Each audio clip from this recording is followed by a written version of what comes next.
ክብራትና ክብራን የማራናታ ፕሮግራማችን ነው ተጀምሯል። አብራችሁ እንድትቆዩ በድጋሚ ደግሞ በጣም በታላቅ አክብሮት ጋብዛችኋለን። ስደውሉልን ስታበረታቱን የነበራችሁትን በሙሉ ደግሞ በጣም ከልብ እናመሰግናለን። አዎ ጌታ ኢየሱስ አብዝቶ ይባርካችሁ። አሁንም ጸልዩልን፣ አበረታቱን። የእናንተ ማበረታታትና ጸሎት ለኛ በጣም የሚጠቅመን ነገር ስለሆነ አሁንም እንድትቀጥሉ እየጋበዝን ለሐሳብና ለአስተያየቶቻችሁ ደግሞ ስክሪናችን ላይ በመታየት የስልክ ቁጥር አጭር ጽሁፍ መልእክት መላክ መደወል የምትችሉ መሆኑን እንገልጻለን። የማራናታ ፕሮግራም የመጀመሪያው ፕሮግራም የሚሆነው ግጥም ነው። ግጥሙ የተረሳ እጮኛ የተሰኘ ነው። እጮኝነት ይረሳል? እጮኝነት እንኳን የሚረሳ ነገር አይደለም። ምን ለማለት እንደፈለገ እንግዲህ ከግጥሙ የምናየው ይሆናል። እውነት ነው። በጣም የምንወደው ገጣሚ የዘወትር አቅራቢዎች ማለት ይቻላል ወንደሰን ወርቁ የተረሳ እጮኛ ይለናል። እሱን ተከታትለን እንመለሳለን። አብራችሁን ቆዩ። የተረሳ እጮኛ። ሙሽራው ሊመጣ ከሙሽሪት ጓዳ አጃቢው ሲዘጋጅ ሚዜው ሲሰናዳ በቤትም በውጭም ሲመታ አታሞ የመምጫውም ሰዓት ሲጠበቅ ባርምሞ ለሰርጉ ያልተጠራ አብሮ ስለማሄድ ጠባብና ሰፊ ለያቸው ሁለት መንገድ አንደኛው ለሐዘን ሌላኛው ለደስታ እልልታና ጩኸት ሰሚውን ሲያምታታ እልፍ አላፍ መላእክት ቆሞ በወረፋ ለሰርጉ ማድመቂያ መለከት ሲነፋ ጨረቃና ፀሐይ ወጥተው በአንድ ላይ በደስታ ሲስቁ ዓለም ሁሉ እስኪያይ ለሰርጉ ያልተጠራ አሸረጋጅ አጎብዳጅ ሽር ጉድ እያለ ለማጀብ ሲዘጋጅ ታዲያ በዚህ መሃል በግርግር በዓል ሙሽሪት ግን ረስታ የሰርጓን ዋዜማ ሽር ጉድ ስትል ከውሽማ ገጥማ ፊቷ ተጨማዶ ሰውነቷ ከሳ ነቀፌታ በስቶ ውበቷ ተረሳ። ሙሽራው በቀኑ ቢመጣም ሳይዘገይ የእጮኛውን ፊት በጽድቅ አይኖቹ ቢያይ ቅድስና ጎድሏት ጽድቋ ሆኖ መርገም አካሏ ፈራርሶ አንድነቷ የለም። እርቅና ይቅርታ ምህረት ከደጇ የፍቅር ስጦታ ነጥፏል ለጋስ እጇ። ሙሽራው በቀኑ ቢመጣም ሳይዘገይ ይህን ሁሉ ጉዷን በትዝብት አይኑ ቢያይ ከደጃፏ ቆሞ እያንኳኳ በሯን በሐዘን ያነባል እያሰበ ፍቅሯን። ዛሬም አልሰለቸም ከደጇ ይጠናል ሙሽሪት መመለስ መጸጸቷን ናፍቋል። አመሰግናለሁ። ክብራትና ክብራን የማራናታ ፕሮግራማችን አሁንም ይቀጥላል። ግጥም ሰምተናል። ወንደሰን ወርቁም በጣም ከልብ እናመሰግናለን። ያለንበት ወቅት እንግዲህ እንደ መዲናችን አዲስ አበባ ወደ ክረምት ውስጥ እየገባን ነው። በተለያዩ አካባቢዎች ላይ ዝናባማ የአየር ንብረቶች በጣም እየተስተዋሉ ነው። ስለዚህ ክረምቱን አንድ ብለን እየጀመርን ከዚህም በኋላ ደግሞ እየገፋን ያለንበት ጊዜ ነው ለማለት እንችላለን። ይሄ ክረምት ሲታሰብ ደግሞ ተማሪዎች የረፍት ጊዜ ላይ ናቸው እና የረፍት ጊዜ ላይ የሆኑ ተማሪዎች ደግሞ መንፈሳዊ ነገራቸውን ማሳደግ እንዴት እንደሚችሉ መንፈሳዊ ነገራቸውን እንዴት ማጎልበት እንደሚችሉ አንዳንድ ሐሳቦችን ብንነግራቸው ለቤተ ክርስቲያንም ጭምር እንደው ይሄንን እንደ ማሳሰቢያም ጭምር ብንናገር መልካም ነው ብዬ አስባለሁና በልብሽ ያለውን እስቲ አንቺ ደግሞ ብታካፊን። እውነት ነው መሲ። እንግዲህ ክረምት ወቅት በኢትዮጵያ ይታወቃል። ተማሪዎች ትምህርት ጨርሰው ብዙውን ጊዜ ቤት የሚቀመጡበት ሰዓት ነው። በክረምት ወቅት ብዙ ወላጆች ብዙ እቅዶችን ያወጣሉ። ቋንቋ ትምህርት ቤት ቢማሩ ሌሎች ክህሎቶችንም ቢያውቁ ቢሰለጥኑ ብለው ስኬጁል ያወጣሉና እንደው ዛሬኛ የሆነ ነገር ወደ ልባችን መጣ።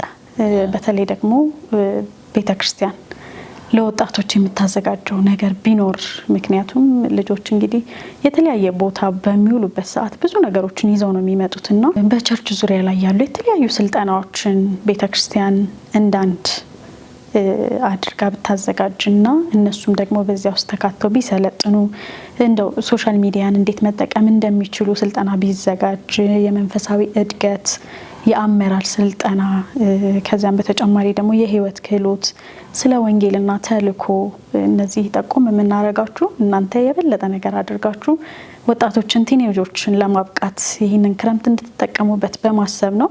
ያው የዛሬ ወጣቶች የነገ የቤተክርስቲያን ተረካቢዎች፣ የነገ የቤተክርስቲያን መሪዎች፣ የኳየር መሪዎች እንዲሁም ደግሞ የወጣት አገልግሎት መሪዎች ስለሚሆኑ ቤተክርስቲያን የሚረከብን ወጣት ከዛሬ ጀምረን ካልኮተኮት ነው ካላሳደግ ነው ነገ ጧት ምናልባት ቸርች ውስጥ ገብቶ ቤተክርስቲያን ውስጥ ገብቶ የሚያጠፋ ሊሆን ስለሚችል አሁን ላይ በምንችለው አቅም ብንቀርጻቸው መልካም ነው። ስለዚህ በእምነት የተመሰረተ ወጣት፣ በባህሪ የታነጸ ለአገልግሎት የተነሳ ወጣትን ማፍራት አስፈላጊ ስለሆነ የቤተ ክርስቲያን መሪዎች ይህንን መልእክት ተቀብላችሁ እርግጠኛ ነኝ ተግባራዊ እንደምታደርጉ ታስባለሁ። እየሰራችሁ ያላችሁ በእቅድም ደረጃ የያዛችሁት ደግሞ ያው ለማበረታታት እንወዳለን። ልክ ነሽ። በጣም ትልቅ ነገር ነው የተናገርሽው ይቡ። ጌታ ኢየሱስ ይባርክሽ። ጊዜው ይህንን ይጠይቃል ማለት የነገን ወጣት ዛሬ ላይ መገንባት፣ የነገን ትውልድ ዛሬ ላይ ማሳደግ፣ የነገን ትውልድ ዛሬ ላይ መኮትኮትና ለነገው አላማው ለነገው እንደ ሀገርም እንደ ቤተ ክርስቲያንም ለሚጠበቅብን ነገር ትውልድ ላይ መስራት የግድ ያስፈልገናል።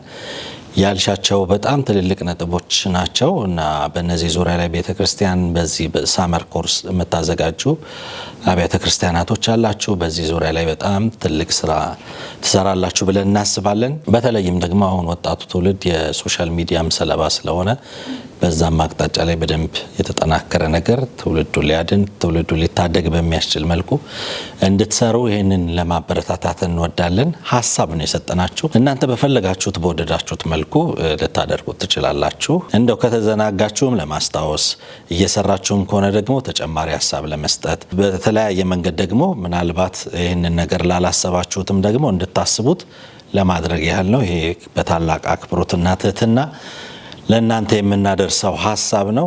አጠናክራችሁት አጎልበታችሁት ትውልዱን ወጣቱ ላይ ትልልቅ ነገሮች እንደምትሰሩ በጣም ታሳቢ እናደርጋለን። ቲኔጆችና ህጻናትም ጭምር ሳይረሱ ማለት ነው። በዚህ ወደ ዜና ማራናታ እንለፍ። ዜና ማራናታ ነጻነቷ ቁማ እየጠበቀችን ነው። በዓለማችን ላይ የተከወኑ ክንውኖችን እንደሚከተለው ታቀርብልናለች። አብራችሁ እንድትቆዩ አሁንም ጋብዛለሁ። መልካም ጊዜ።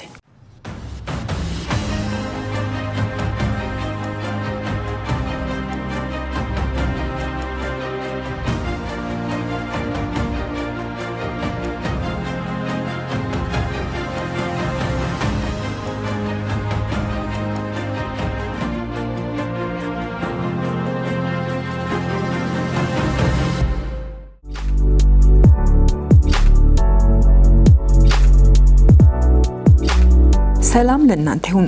ከተለያዩ ዓለም አቀፍ የዜና ምንጮች ያገኘናቸውን ዓለማችን ያለችበትን ሁኔታ ያሳያል ያልናቸውን መረጃዎች ወደ እናንተ የምናደርስበት የማራናታ የዜና ሰዓታችን ነው። ከመረጃዎቹ ጋር ነጻነት ቁማ ነኝ። በፓሲፊክ ውቅያኖስ እየተፈጠረ ያለው አዲሱ የኤልኒኖ ክስተት በመላው ምስራቅ አፍሪካ ሀገራት ላይ የከፋ የአየር ንብረት መዛባት ሊያስከትል እንደሚችል የዓለም የሜትሮሎጂ ድርጅት ማስታወቁን ይመለከታል። ቀዳሚው ዜና ድርጅቱ በሰኔ ወር ባወጣው መግለጫ ክስተቱ ከሰኔ እስከ ነሐሴ ባለው ጊዜ ውስጥ የመከሰት እድሉ 80% ሲሆን እስከ ዓመቱ መጨረሻ ድረስ ደግሞ ወደ 90% እንደሚያድግ ገልጿል። ሳይንቲስቶች የዘንድሮው የኤልኒኖ ክስተት እንደ አውሮፓውያን አቆጣጠር በ1997 እና በ2015 ካሉ ታሪካዊና አስከፊ ዓመታት ጋር በማነጻጸር ሱፐር ኤልኒኖ ሊሆን እንደሚችል ስጋታቸውን ገልጸዋል። ኤልኒኖ ክስተት በኢትዮጵያ ላይ ሁለት ተቃራኒ የሆኑ ተግዳሮቶችን እንደሚፈጥር የትንበያ መረጃዎች አመልክተዋል። ለክረምት ወቅት ማለትም ከሰኔ እስከ መስከረም የድርቅ ቀደምት ማስጠንቀቂያ መረብና የኢጋድ የአየር ንብረት ትንበያ ማዕከል በጋራ ባወጡት ሪፖርት ዘንድሮ ከወትሮ በታች የሆነ የዝናብ መጠን በዋና ዋና የክረምት አምራች አካባቢዎች እንደሚኖር አስጠንቅቀዋል። በአንዳንድ አካባቢዎች የዝናብ እጥረት እድሉ እስከ 80% እንደሚደርስም ተገልጿል። በአንጻሩ የመከር መገባደጃና አጭር የሆነው የዝናብ ወቅት ማለትም ከጥቅምት እስከ ታህሳስ ኤልኒኖ ከህንድ ውቅያኖስ ኔፓል ጋር ተቀናጅቶ በዓመቱ መጨረሻ ላይ ከወትሮ በላይ የሆነ ከባድ ዝናብና ጎርፍ ሊያስከትል እንደሚችልም ተሰግቷል። ወደ ቀጣዩ እንለፍ። በከፍተኛ ሙቀት ሳቢያ በፈረንሳይ ጣሊያንና ስፔን ማስጠንቀቂያ መሰጠቱን ይመለከታል። ፈረንሳይ በከፍተኛ ሙቀት ሳቢያ ለግማሽ የሀገሪቱ ክፍል የሙቀት ማዕበል ማስጠንቀቂያ ሰጥታለች። ከዚህ ቀደም ከተመዘገበው መጠን በላይ የሆነ ሙቀት እየተጠበቀ ሲሆን ቦርዶክስ ከተማ እስከ 40 ዲግሪ ሴንቲግሬድ እንደሚደርስም ተገምቷል። ከፍተኛው ሙቀት ከሳራ በረሃ ተነስቶ በምዕራብና ማዕከላዊ አውሮፓ የአየር መታፈን ይፈጥራል የተባለ ሲሆን የጣሊያን ባለስልጣኖችም ቦሎኛ፣ ፍሎረንስ፣ ሚላን፣ ሲድኒና ቱሪንን ጨምሮ ለ8 ከተሞች ከፍተኛ የሙቀት ማዕበል ማስጠንቀቂያ ማለትም ቀይ ሰጥተዋል። የስፔን የሜትሮሎጂ ባለስልጣን ቀይና ብርቱካናማ ማለትም መለስተኛ የሙቀት ማዕበል ማስጠንቀቂያ በተለያዩ የሀገሪቱ ግዛቶች ሰጥተዋል። የስፔን ግዙፍ ከተሞች ውስጥ ሙቀቱ እስከ 40 ዲግሪ ሴንቲግሬድ እንደሚደርስም ተገልጿል። በፈረንሳይ ባለፉት ቀናት ከፍተኛ የሙቀት መጨመር የታየ ሲሆን የመንግስት ስራ ላይና መጓጓዣ ላይም እክል ፈጥሯል ተብሏል። ከፍተኛ የሙቀት ማዕበል ማስጠንቀቂያ አብዛኛውን የፈረንሳይ ምዕራባዊና ማዕከላዊ አካባቢዎችን ያዳርሳል። ወደ 850 ትምህርት ቤቶች እንደሚዘጉና 1500 ገደማ ታዳጊዎች እረፍት እንደሚሰጣቸውም ተገልጿል። በዩናይትድ ኪንግደምም ከባለፈው እሁድ አንስቶ ለ4 ቀናት የሚቆይ የከፍተኛ ሙቀት ማስጠንቀቂያ መሰጠቱ ታውቋል። ሙቀቱ እስከ 38 ዲግሪ ሴንቲግሬድ እንደሚደርስም ይጠበቃል። በተመሳሳይ ዜና ቢያንስ 18 የፈረንሳይ ዜጎች በሙቀት ሳቢያ ህይወታቸው ማለፉ ተሰምቷል። ከፍተኛ ሙቀት እያስተናገደች ባለችው ፈረንሳይ በተሽከርካሪ ውስጥ የነበሩ ተጓዦች ህይወታቸው አልፎ ተገኝቷል። ከሟቾቹ ውስጥ 2 ህጻናት የሆኑ ሲሆን ፈረንሳይ በአሁኑ ወቅት ትምህርት ቤቶችን ዘግታለች። በአገሪቱ የሙቀት መጠኑ 41.9 ዲግሪ ሴንቲግሬድ ሲሆን ይህም በ1947 ከተመዘገበው 41.2 በኋላ ከፍተኛ ሆኖ ተመዝግቧል። በአጠቃላይ በአውሮፓ የበጋ ወቅት መሆኑን ተከትሎ አስቸጋሪ የሙቀት ወቅት እያስተናገዱ እንደሚገኙ የሜትሮሎጂ መረጃዎች አመላክተዋል።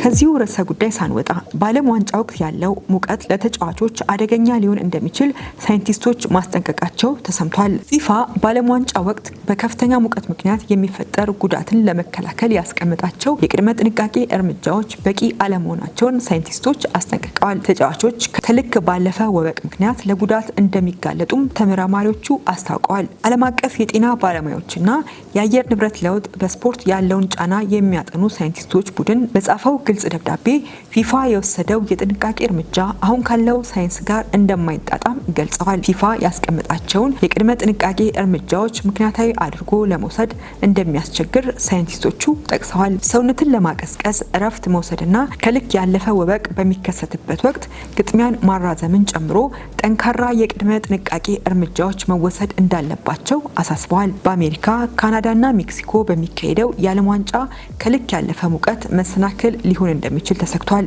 አጥኚዎች እንዳሉት ግጥሚያ ከሚካሄድባቸው 16 ስታዲየሞች መካከል በ14ቱ የሙቀቱ መጠን ከተገመተው በላይ ከፍተኛ ሊሆን ይችላል ተብሏል። ወደ ቀጣዩ እንለፍ። በቬንዙዌላ በሬክተር ስኬል 7.2 እና 7.5 የተመዘገበ የመሬት መንቀጥቀጥ ተከሰተ። በቬንዙዌላ ዋና ከተማ ካራካስ በ39 ሰከንድ ልዩነት ብቻ የተመዘገቡ 7.2 እና 7.5 በሬክተር ስኬል የነበራቸው 2 ኃይለኛ የመሬት መንቀጥቀጦች ከባድ ጉዳት መድረሱ ተገልጿል። ሀገሪቱ የአደጋ ጊዜ አዋጅ ያወጀች ሲሆን ከቀናት በፊት ይፋ በተደረገው መሰረት የ32 ሰዎች ህይወት ሲያልፍ 700 ሰዎች ላይ ደግሞ ጉዳት መድረሱን የሀገሪቱ ፕሬዝዳንት ዴልሲ ሮዝዴሪዝ አስታውቀዋል። በአደጋው ሳቢያ የማይኬቲያ ዓለም አቀፍ አውሮፕላን ማረፊያ ላይ መዋቅራዊ ጉዳት በመድረሱ አገልግሎት መስጠት ሲያቆም በረራዎችም ተሰርዘዋል። የአሜሪካው ፕሬዝዳንት ዶናልድ ትራምፕ አደጋው ከፍተኛ የሞት ቁጥር ማስከተሉን ጠቅሰው ዋይት ሀውስ ለሀገሪቱ አስቸኳይ ሰብአዊና የነፍስ አድን ድጋፍ ለማድረግ ዝግጁ መሆኗን አስታውቀዋል። ይህ አደጋ ቬንዙዌላ አሁን ላይ ከምትገኝበት ከባድ የኢኮኖሚያዊና ፖለቲካዊ ሽግግር ጋር ተዳምሮ በሀገሪቱ ላይ ከፍተኛ ብሔራዊ ጫና ይፈጥራል ተብሎ ተሰግቷል። አሜሪካ በቅርቡ ባደረገችው ወታደራዊ ዘመቻ የቬንዙዌላ መሪ የነበሩትን ኒኮላስ ማዱሮንና ባለቤታቸውን በካራካስ ከሚገኘው መኖሪያቸው አፍና ወደ አሜሪካ መውሰዷ ይታወሳል።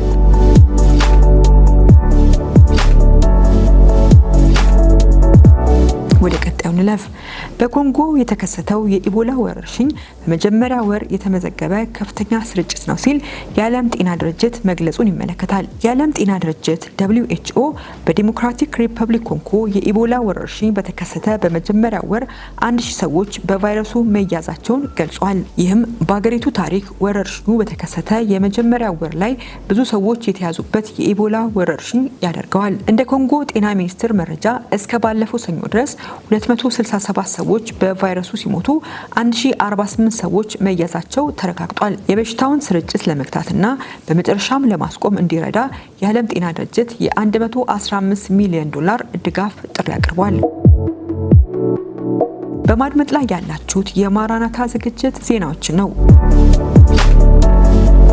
ሴት ተማሪዎች በክፍል ውስጥ እርስ በርስ እንዲሳሳሙ ያስገደደችው መምህርት ከስራ መባረሯን ይመለከታል። ቀጣዩ ዜና በዴንቨር በህዝብ ትምህርት ቤት ውስጥ የምታስተምር አንዲት የፈረንሳይኛ ቋንቋ መምህርት ሴት ተማሪዎች ባልተገባ ሁኔታ እርስ በርስ እንዲሳሳሙ በማስገደድና ተማሪዎች ሊሰሟቸው ያልተገቡ የግል ህይወቷን ዝርዝር መናገሯ ከተረጋገጠ በኋላ ከስራ መሰናበቷ ታውቋል። ግብረ ሰዶማዊ እንደሆነች የምትታወቀው ይህች መምህር በምታስተምርበት የህዝብ ትምህርት ቤት ውስጥ የሚማሩ ሴት ተማሪዎች በክፍል ውስጥ በተሰጠ ተግባራዊ ስራ ወይም አሳይመንት ተመሳሳይ ጾታ ያለን እርስ በርስ እንድንሳሳም አስገድዳናለች ብለው ተማሪዎቹ ካጋለጡ በኋላ ከስራ ተባራለች። መምህርቷ በተጨማሪም ስለ ራሷ የግል ህይወት የራሷን ህይወት ለማጥፋት ያላትን ሀሳብና ስለ ልጅነት በደሏ ለተማሪዎች በመናገር አስጨናቂና ጥልቅ የሆኑ የግል ህይወቷን ዝርዝሮች በማጋራት ተማሪዎቿን ላልተገባ ጫና ዳርጋለች በሚል ተከሳለች። የዴንቨር የህዝብ ትምህርት ቤቶች ቦርድ አባላት የ50 ዓመቷን የፈረንሳይኛ ቋንቋ መምህርት ጄኒፈር ሆንካን በብቃት ማነስና በስራ ላይ ቸልተኝነት ምክንያት ከስራ ለማሰናበት በሙሉ ድምጽ ወስነዋል ተብሏል።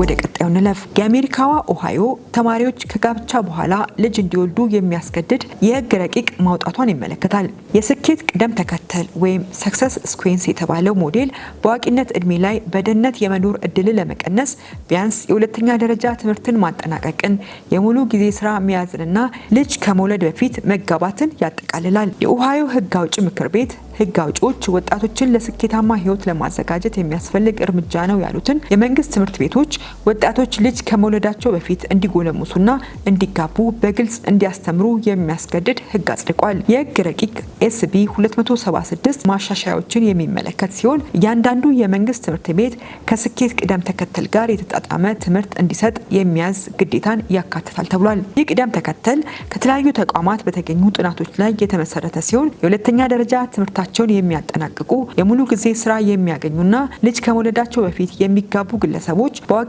እድሜያቸው በደህንነት የመኖር እድላቸው በጣም ዝቅተኛ መሆኑን የሚያሳይና ለወጣቶችና ለአዋቂዎች የተዘጋጀ ባለሶስት ማዕዘን ማዕቀፍ ተብሎ ተተርጉሟል። ሪፐብሊካኑ የክልሉ ተወካይ ሳራ ፎለር አርተር ወጣቶች የሁለተኛ ደረጃ ትምህርታቸውን ሲያጠናቅቁ በሙሉ ጊዜ ስራ ላይ ሲሰማሩና ልጅ ከመውለዳቸው በፊት ሲጋቡ በደህንነት የመኖር እድላቸው በስታቲስቲክስ መረጃዎች መሰረት እጅግ በጣም አነስተኛ ነው ብለዋል። ይህም ወጣቶች ስለ ትምህርት፣ ስራ፣ ቤተሰብና ስለ ወደፊት ህይወታቸው ግንዛቤ ያለው ውሳኔ እንዲያስተላልፉ እድል ይሰጣቸዋል ብለዋል። የስኬት ቅደም ተከተል ትምህርት ህግ አውጪዎች እንዲከተሉት ሞዴል ህግጋትን በያዘው በሄሪቴጅ ፋውንዴሽን ፕሮጀክት 2025 ውስጥ ከሚገኙት በርካታ ሀሳቦች አንዱ ሲሆን ይህ የኦሃዮ የህግ ሀሳብ ወግ አጥባቂው የአሜሪካ ኢንተርፕራይዝ ኢንስቲትዩት እና ለኦሃዮ ተማሪዎችና ቤተሰቦች ትልቅ ድል ነው ተብሎ የተጠራና ሴንተር ፎር ክርስቲያን ቨርቹ ድጋፍ ያገኘ ነው ተብሏል።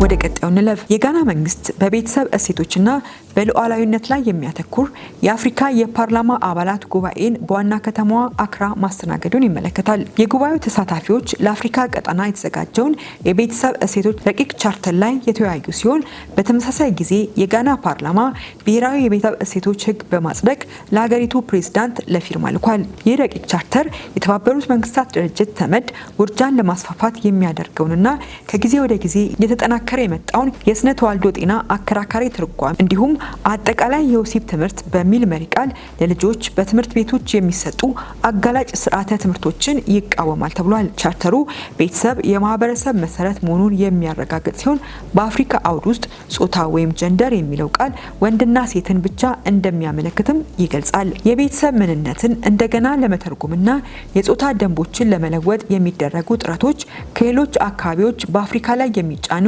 የኒዮ ኮሎኒያሊዝም አዲስ የቅኝ ግዛትና የባህል ኢምፔሪያሊዝም አይነቶች መሆናቸውን በማመላከት ቻርተሩ ይቃወማቸዋል ተብሏል። እስካሁን ድረስ የ20 ሀገራት ልዑካን ረቂቅ ቻርተሩን የደገፉ ሲሆን ደቡብ አፍሪካና ሞዛምቢክ ግን ተቃውመውታል። የግብረሰዶም ደጋፊ ድርጅቶችና ተራማጅ ተቋማት በረቂቁ ላይ ያላቸውን ተቃውሞ የገለጹ ሲሆን ጉዳዩን ከአሜሪካና ከአውሮፓ በመጡ ወግ አጥባቂ ፈንድ ሰጪዎች የተቀነባበረ ፕሮጀክት አድርገው ለማሳየት ሞክረዋል። በግንቦት ወር ማገባደጃ ላይ የጋና ፓርላማ በብሔራዊ ደረጃ የሰብአዊ ጾታዊ መብቶችና የቤተሰብ እሴቶች ረቂቅ አዋጅን ያጸደቀ ሲሆን ተቃዋሚዎች ግን አዋጁን የጸረ ግብረ ሰዶማዊ አዋጅ በማለት አውግዘውታል። አዋጁ ህግ ሆኖ ለመጽደቅ ለጉዳዩ ድጋፋቸውን የገለጹት የጋናው ፕሬዝዳንት ጆን ማሃማ ፊርማ ያስፈልገዋል ተብሏል። በ1985 በአፍሪካ ውስጥ ካሉት ሊበራል ከተባሉ የውርጃ ህጎች አንዱን ጋና ያጸደቀች ሲሆን ለብዙ አስርት ዓመታት በማህበራዊ ጉዳዮች ላይ ይበልጥ ተራማጅ ከሆኑ የአፍሪካ ሀገራት አንዷ ተደርጋ ትቆጠር ነበር። ከቅርብ ዓመታት ወዲህ ግን ጋና ወደ ወግ አጥባቂነት ኮንሰርቫቲቭ አቅጣጫ መጓዟ ይነገራል። ይህ ለውጥ የመጣው በሀገሪቱ ካለው የወንጌላውያን ክርስትና መስፋፋት የተነሳ መሆኑ የሚገለጽ ሲሆን ከ70 በመቶ በላይ የሚሆነው የሀገሪቱ ሕዝብ ክርስቲያን መሆኑ ይነገራል። ከዚህ በተጨማሪም ግብረ ሰዶማዊነትን ለማስፋፋትና የሀገሪቱን ባህላዊ እሴቶች ለመለወጥ ከምዕራባውያን ሀገራት የሚደረጉ ጥረቶችንና ጫናዎችን በመቃወም መንግስት ጠንካራ አቋም በመያዙ እንደሆነ ይገለጻል። ለዕለቱ የመጨረሻ ወዳደረግነው ዜና እንለፍ። አንድ የሚሲሲፒ ፓስተር ለ96 ሰዓታት ያህል ያለማቋረጥ በመስበክ የዓለምን ክብረ ወሰን መያዙ ተሰምቷል። የቤተ ክርስቲያኑ መረጃ እንደሚያመለክተው የሻሮን ፈርስት ባፕቲስት ቤተ ክርስቲያን ዋና ፓስተር የሆኑት ማት ኦልሰን ለእረፍት ለምግብና ለሕክምና ምርመራዎች የሚሆኑ አጫጭር እረፍቶችን ያካተተ የተዋቀረ የጊዜ ሰሌዳን በመከተል ለ4 ቀናት ያህል ከዘፍጥረት እስከ ራእይ ሰብከዋል። ኦልሰን ሲናገሩ የእግዚአብሔር ቃል እውነት ነው፣ ደግሞም በቂ ነው። በስጋዊ ዓለም መቀጠል የማይገባኝ ሁኔታ ውስጥ ሆኜ ማንም ሰው ሊያደርገው በማይችልበት ሁኔታ ውስጥ ለ96 ሰዓታት ቃሉን እንድናገር ደግፎ ያቆየኝ እሱ ነው ብለዋል። ይህ ሀሳብ የመጣላቸው መጽሐፍ ቅዱስን ሳያገኙ በጫካ ውስጥ 96 ሰዓታት ማሳለፍን ያካተተ ባለ 10 ቀናት የሚስዮናውያን ስልጠናን ካጠናቀቁ በኋላ እንደሆነ ተናግረዋል። ይህ ተሞክሯቸው አሁንም ምን ያህል ቅዱሳት መጽሐፍትን ጠንቅቀው ማወቅ እንደሚገባቸው እንዲገነዘቡ እንዳደረጋቸውም ገልጸዋል። ኦልሰን እቅዳቸውን ለቤተ ክርስቲያን መሪዎች ሲነግሩ እብድ ነህ እንዳሏቸውና ነገር ግን እቅዱን እንደደገፏቸው ተናግረዋል። ሙከራው በይፋ ከጊነስ ክብረ ወሰን ማረጋገጫ አለመቀበሉንና ይህ የሆነበትን ምክንያት ትኩረቱ በማስታወቂያ ወይም ታዋቂነት ላይ ባለመሆኑ እንደሆነም ኦልሰን ተናግረዋል። ይህ በጭራሽ ስለ ዓለም ክብረ ወሰን አልነበረም ሲሉ ተናግረው ይህ የኢየሱስ ክርስቶስን ወንጌል ስለመመስከር ብቻ ነበር፣ ምክንያቱም እርሱ ያድናል፣ እግዚአብሔር ለጠራን ነገር ታማኝ መሆን አለብንም ሲሉ ተናግረዋል። በአሁኑ ጊዜ የረጅም ንግግር የክብረ ወሰን ባለቤት የኔፓሉ አናታም ራም ኬሲ ሲሆን ለ90 ሰዓታት ከ2 ደቂቃ ተናግሯል። ለ90 ሰዓታት ከ2 ደቂቃ በመናገር ክብረ ወሰኑን ይዟል። ኦልሰን ይህ ተሞክሮ እምነታቸውንና ለቅዱሳን መጻሕፍት ያላቸውን አመለካከት እንዳጠናከረላቸው ተናግረዋል። ኢየሱስ ጌታ ነው። ለሰበኩት ለእያንዳንዱ አረፍተ ነገር፣ ለተከፈለው ለእያንዳንዱ መስዋዕትነትና ከዚያን ጊዜ ጀምሮ ለተወሰደው ለእያንዳንዱ የታዛዥነት እርምጃ ሁሉ ክብር ለእርሱ ይሁን ብለዋል።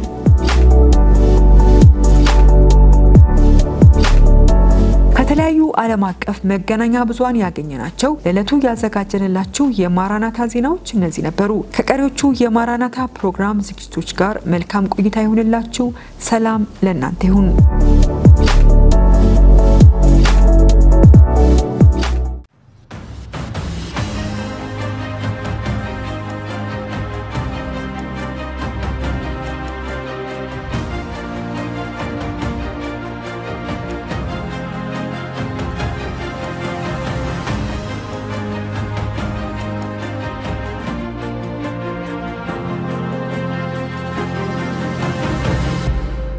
ማራናታ ፕሮግራማችን ይቀጥላል። የተወደዳችሁ ተመልካቾቻችን እየተከታተላችሁን ስለሆነ በጣም ከልብ እናመሰግናለን። ጌታ ኢየሱስ ክርስቶስ ዘመናችሁን ይባርክ። አሁንም ቆይታችን እንደቀጠለ ነው። ወደ ቀጣዩ ፕሮግራማችን እናልፋለን። በጣም በተደጋጋሚ በሶሻል ሚዲያ አጠቃቀም ዙሪያ ላይ የተለያዩ ፕሮግራሞችን ወደ እናንተ ስናደርስ ቆይተናል። ዛሬም ደግሞ በዚህ አቅጣጫ ላይ የምናቀርበው ፕሮግራም ይኖረናል። ከሶሻል ሚዲያ ጋር በተያያዘ ቅድምም ለወጣቶቹ በክረምት ወራት ቤተክርስቲያን ከምትሰጠው ኮርስ አንዱ ወይም ስልጠና ወይም ትምህርት አንዱ እንዲሆን እየተናገርን ነው። በዚህ ዘመን ውስጥ ያው ከዚህ በቀደምም ታስታውሻለሽ የሶሻል ሚዲያ ጉዳይን ስናነሳ እንደ እምነት እንደሆነ ሰዎች ቀልባቸውን፣ ነፍሳቸውን፣ መንፈሳቸውን ሁሉ እንዴት እየተቆጣጠረ እንዳለ የተመልካቹ ቁጥር እንዴት እያደገ እንዳለ በሶሻል ሚዲያ ደግሞ የሚመጡ መልካም ነገሮች እንዳለ ሆነው ደግሞ በተቃራኒው ደግሞ የሚከሰቱ የሚሰሙ ነገሮች ደግሞ ትውልድን እንዴት እያጠፉ እንደሆነ በጣም ልናስብበት እንደ ቤተሰብም እንደ ግለሰብም እንደ ቤተክርስቲያንም እንደ ሀገርም ይሄ ጉዳይ ላይ በጣም ልንመክርበት የሚገባ ጉዳይ ነው። ብዙ ርቀት ሄዶ ብዙ ዳሜጅ ከመጣ በኋላ ወደዚህ ነገር ላይ ተመልሰን እንደ አዲስ እንጀምር ብለን ብንል ብዙ ትውልድ እያጣን የምንገኝበት ጊዜ ውስጥ ስለሆነ በዚህ አቅጣጫ ላይ የተወደዳችሁ ተመልካቾቻችን እንግዲህ በየቤታችሁም እንደ ግለሰብም በቤተክርስቲያንም በድጋሚ በጣም ባንክሮ ብታስቡበት መልካም ነው።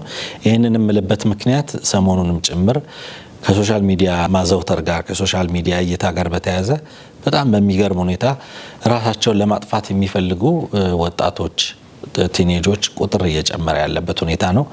ራሴን ላጠፋ ነው ብላ አንዷ የምትለቀውን ፖስት ብዙዎች ያሉ እውነትሽን ነው የሚል ነገር ተከትሎ ደግሞ እንደዚሁ ሌሎችም ራስን ለማጥፋት ራሳቸውን የሚያዘጋጁበት መልካም ነገር እንዳለ ሆኖ ደግሞ ወደ ክፉ ነገርም ወደ ሰይጣን ሐሳብም ወዳልተፈለጉ የህይወት እንቅስቃሴና እርምጃዎችም ውስጥ እንዲገቡ ምክንያት እየሆነ ስለሆነ ሶሻል ሚዲያ ላይ በትልቁ ፍሬን መያዝ ያለብን ጊዜ ነው። እውነት ነው መሲ። እንግዲህ ከሶሻል ሚዲያ ጋር በተገናኘ አንተም የተለያዩ ትሬኒንጎች እንደምትሰጥ አውቃለሁና በስፋት ደግሞ በእኛ ፕሮግራምም ላይ እያቀረብን ነው የምንገኘው። ሶሻል ሚዲያችን እንዴት ማኔጅ ማድረግ እንዳለብን እየተናገርን ነው። ከተለያዩ ዓለማችን ክፍሎች ላይ ያሉ ተሞክሮቹንም እያመጣል እናንተ እያሳየናችሁ ያለንበት ሁኔታ ነው ያለው። ዛሬ ግን ሶሻል ሚዲያና መዘዙ እንዲሁም ፋይዳው ከተለያዩ ጥናቶች የተወሰደውን ነው ወደ እናንተ የምናቀርብላችሁ። ሶሻል ሚዲያ መሲ እንዳልከው በጣም ብዙ መጥፎ ጎኖች አሉት፣ በተቃራኒውም ደግሞ ጥሩ ጎኖችም አሉት። እንግዲህ ተደራሽነቱን ስናይ አሁን ላይ በተለይ የቲክቶክ ፕላትፎርም በጣም ብዙ ሰዎችን የሚደርስ አጭር ሆኖ የተለያዩ መልእክቶችን ስንለቅ ቶሎ በሺዎች በሚሊዮኖች የሚታይበት ሁኔታ እንዳለ እናውቃለን። ለጥሩ ነገር ከተጠቀምነው እይታው ጥቂት ቢሆን እንኳን ብዙዎች ጋር መድረስ የሚችልበትን አቅም እያሳየን ስለሆነ ለጥሩ ነገር ብንጠቀመው መልካም ነው። ለመጥፎ ነገር ቅድም እንዳልከው እንደ ወረርሽኝ ራስን ማጥፋት አንዱ ራሴን ላጠፋ ነው ሲል ሌላውም ተነስቶ የሚያጠፋበት ሁኔታ እያየን ነው፣ የሚጋባም ነገር እስከሚመስል ድረስ። ስለዚህ ሶሻል ሚዲያ ዛሬ ፋይዳውና መዘዙን ከተለያዩ ጥናቶች የተወሰደን ወደ እናንተ በዶክመንታሪ መልክ እናቀርባለን። እሱን ተከታትለን እንመለሳለን። አሁንም አብራችሁ እንድትቆዩ ጋብዛለሁ። ከትውልዱ የስልጣኔ እድገት ጋር ተያይዘው የሚመጡ የተለያዩ የቴክኖሎጂ ውጤቶች የሰው ልጅ መረጃን ለማግኘትም ሆነ በዓለም ዙሪያ ግንኙነትን ለመፍጠር የሚያደርገውን ሩጫ ቀላልና ቀልጣፋ እያደረጉት ይገኛሉ። እነዚህ የቴክኖሎጂ ፈጠራዎች ሰዎች ጊዜያቸውን፣ ገንዘባቸውንና ጉልበታቸውን በአግባቡ እንዲጠቀሙ በመርዳት የተሻለ የኑሮ መደላደል እንዲፈጥሩ አስችሏቸዋል። ማህበራዊ ሚዲያዎች ደግሞ የሰዎችን ቀልብ ከሰረቁና የብዙዎችን ትኩረት ከሳቡ በዚህ ዘመን ከተዋወቁ ቴክኖሎጂ ግኝቶች መካከል ቀዳሚውና ተመራጩ እንደሆነ በብዙዎች ይታመናል። አሁን ዘመኑ የደረሰበት የኢንተርኔት አገልግሎትን በመጠቀም ማንኛውም ሰው የፈለገውን መረጃ በፈለገው ሰዓት በቤቱ ሆኖ ያገኛል። ከመደበኛ መገናኛ ብዙሃን ይልቅም የማህበራዊ ሚዲያ በብዙዎች ዘንድ ተመራጭ ሆኗል። በተለይም ስማርት ስልኮች ከተፈጠሩ ወዲህ የማህበራዊ ሚዲያዎች አጠቃቀም በእጅጉን መጨመሩን የሚታይ እውነት ነው። ባለፉት 20 ዓመታት መረጃና የመረጃ መለዋወጫ መንገዶች በፍጥነት እየተቀያየሩ ይገኛሉ። ይህም በዋነኝነት ከአዳዲስ የማህበራዊ ሚዲያዎች መፈጠር ጋር ተያይዞ የተከሰተ ነው። ይህ ለውጥ በጣም ፈጣን ሲሆን የሞባይልና የስልክ ቴክኖሎጂ ደግሞ እነዚህ ማህበራዊ ሚዲያዎች የሚያመጡትን ተጽዕኖ በመቅረጽ ረገድ ከፍተኛ ሚና ተጫውቷል። በመላው ዓለም በበይነ መረብ ላይ የሚደረጉ የቀጥታ መስመር ቆይታዎች በዋነኝነት በሞባይል ስልኮች የሚደረጉ ናቸው። ሞባይል ስልኮች ማንኛውም ሰው በየትኛውም ስፍራ ሆኖ በማንኛውም ሰዓት የፈለገውን መረጃ እንዲለቅና ከማንም ሰው ጋር እንዲገናኝ ያስችለውታል። በቅርቡ ኒውዮርክ ታይምስ ሰዎች መረጃዎችን በማህበራዊ ሚዲያ ለመልቀቅ የሚያነሳሳቸው ምንድን ነው በሚል አንድ አስገራሚ ጥናት አድርጎ ነበር። በውጤቱም ጠቃሚና አዝናኝ መልእክቶችን ለሌሎች ለማሳየት ያለ ፍላጎት፣ ራስን ለመግለጽ፣ ግንኙነቶችን ለማሳደግ፣ ስለሚወዷቸው ነገሮች ለማስተዋወቅና በሌሎችም ምክንያቶች በርካታ ሰዎች ማህበራዊ ሚዲያዎችን እንደሚጠቀሙ ተገልጿል። ከላይ በተገለጹትና በሌሎች ምክንያቶች እነዚህ የማህበራዊ ሚዲያ አውታር መረቦች ከጓደኛ ከቤተሰብ ጋር የመገናኛ ምቹ መንገዶች ከመሆን አልፈው በማህበረሰቡ ላይ ተጨባጭ ተጽዕኖ ማምጣት የሚችሉ አጥፊም አልሚም የመገናኛ መንገዶች እንዲሆኑ አድርጓቸዋል። የማህበራዊ ሚዲያ አውታር መረቦች ካሏቸው ጥቅሞች መካከል ግንኙነትና ማህበራዊ ትስስር አንዱ ነው። ሰዎች ከጓደኞቻቸው ከቤተሰቦቻቸውና ከሚያውቃቸው ጋር በቀላሉ ለመገናኘት መጠቀማቸው ርቀት ቢኖርም እንኳን የድምፅና የቪዲዮ ጥሪዎችን በማድረግ የቅርብ ግንኙነትን ለመጠበቅ ይረዳል። አዳዲስ ጓደኞችንና ተመሳሳይ ፍላጎት ያላቸውን ሰዎች ለማግኘት ማህበራዊ ሚዲያ እንደ አንድ መድረክ ሆኖ ያገለግላል። ሌላው የማህበራዊ ሚዲያ ጥቅም መረጃና ዜና በፍጥነት ለሰዎች ማድረሱ ነው። ወቅታዊ ዜናዎችና መረጃዎችን በፍጥነት ለማግኘት ከመጥቀሙም በላይ ከተለያዩ ምንጮች መረጃዎችን በማግኘት ሰፋ ያለ ግንዛቤ ለመያዝንና የተለያዩ አስተያየቶችንና ትንታኔዎችን ለመከታተል ማህበራዊ ሚዲያ ያስችላል። የማህበራዊ ሚዲያ ሌላው ጥቅም የትምህርት ይዘቶችንና መረጃዎችን ለመለዋወጥ መጥቀሙ ነው። በተለያዩ ርዕሰ ጉዳዮች ላይ ዕውቀትን ለማስፋትና የኦንላይን ወይም የመስመር ላይ ትምህርቶችንና ሴሚናሮችን ለመከታተል ያስችላል። ሌላው የማህበራዊ ሚዲያ መድረኮች ጥቅም ንግዶች ምርቶቻቸውንና አገልግሎቶቻቸውን ለማስተዋወቅ መጠቀማቸው ነው። ከደንበኞች ጋር በቀጥታ ለመገናኘትና ግብረ መልስ ለመሰብሰብ ከማገዙም በላይ አዳዲስ ገበያዎችን ለመድረስና ሽያጭን ለማሳደግ ጠቃሚ መሳሪያ ነው። በመዝናኛው ዘርፍ ማህበራዊ ሚዲያዎች ያላቸው ጠቀሜታ ከሁሉም በላይ እጅግ የጎላ ነው።